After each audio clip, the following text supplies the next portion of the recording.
And I do have Brandie and Melissa on the line this morning, and thanks for taking the time, both of you, to speak to me today. Oh, we're happy to be here. Thanks for having us. And I know it's very busy, so getting this time is especially special because ever since you guys came home with those silver medals, people want you.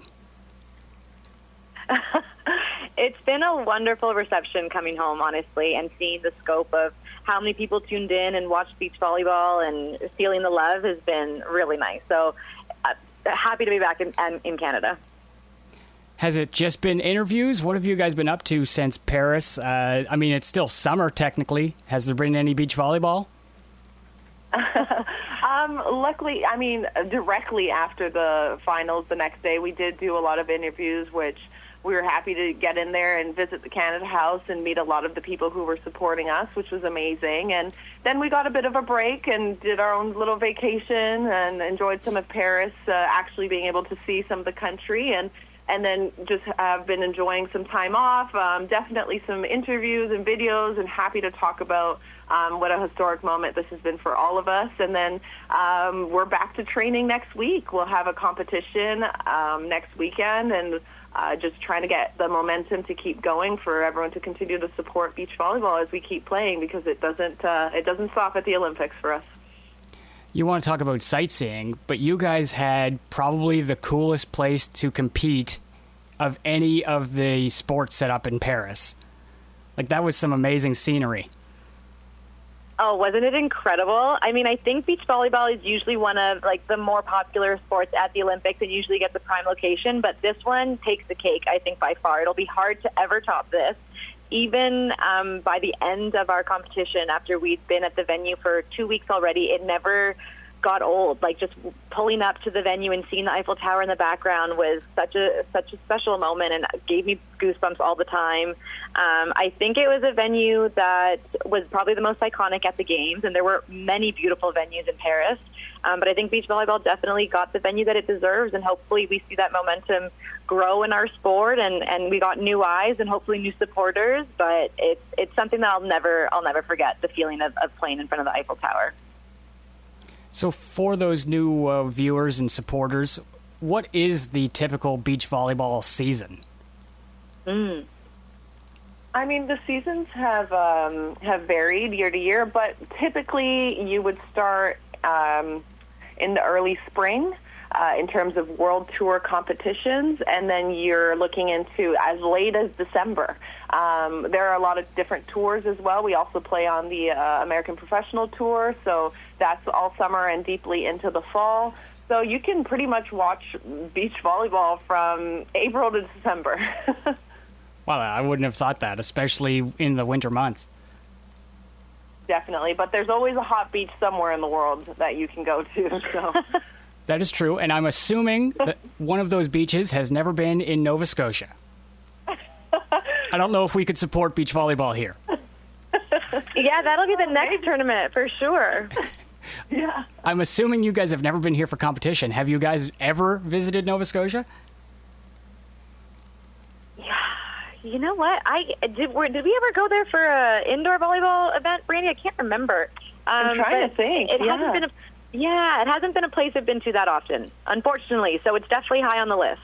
Okay, indoor, that makes sense. Here's beautiful. Indoor, we probably have something to work with. I'm not sure. Outside of your guys' games, what was your experience like in Paris?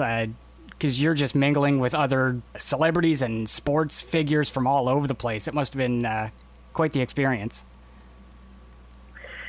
Yeah, it's a little balance of kind of staying focused and also getting to experience the whole Olympic Games. I think because our sport is one of the longer ones of the Games and runs the whole 2 weeks, it's hard to kind of break your routine, but it's also hard to stay focused. So you do have to balance it a little bit. I think we were lucky we got to watch some rugby sevens before our competition started and got to watch the finals in the Stade de France, and that was an incredible experience. And to feel the vibes of what winning a medal is like in France, and seeing France kind of take the gold medal in rugby sevens was incredible, and kind of gave me goosebumps and set the tone for the games and what I wanted to feel. So that was cool. And then once we started our competition, it was kind of full on. Like, we didn't really have any days off and not too much time off. So we didn't really get to tour too much of the city or get to see that many other sports, but I think our venue was still the highlight. Popping up there were some superstars that came to watch beach volleyball, like Serena Williams and LeBron, and Snoop Dogg was there almost every day. So that was a blast, and that was a big party for sure. But yeah, I think we really got to experience the opening ceremonies, which is really cool, and then the closing ceremonies, and that feels very full circle, being able to start and end the games in the environment with other athletes and celebrating, and it sets the tone for the mood you wanna start and end the games with. Yeah, I forgot about that opening ceremonies. That was pretty cool too. Very unique. Oh, yeah, it was incredible. different. Yeah. So I have to ask about it. I know you guys have been asked about it every single day since it happened.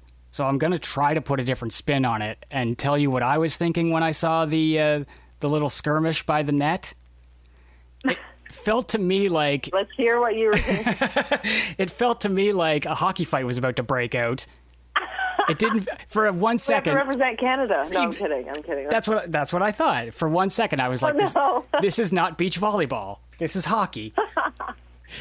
Oh my gosh, that's hilarious. Maybe I was watching some hockey before. But no, there was just a bit of a miscommunication just in terms of, cheering at the person, away from the person, just a little back and forth there. So I think between the intensity and the language barrier and just the heightened just passion that happens at a finals of just wanting to fight for that gold medal, I think it all just got mixed in there.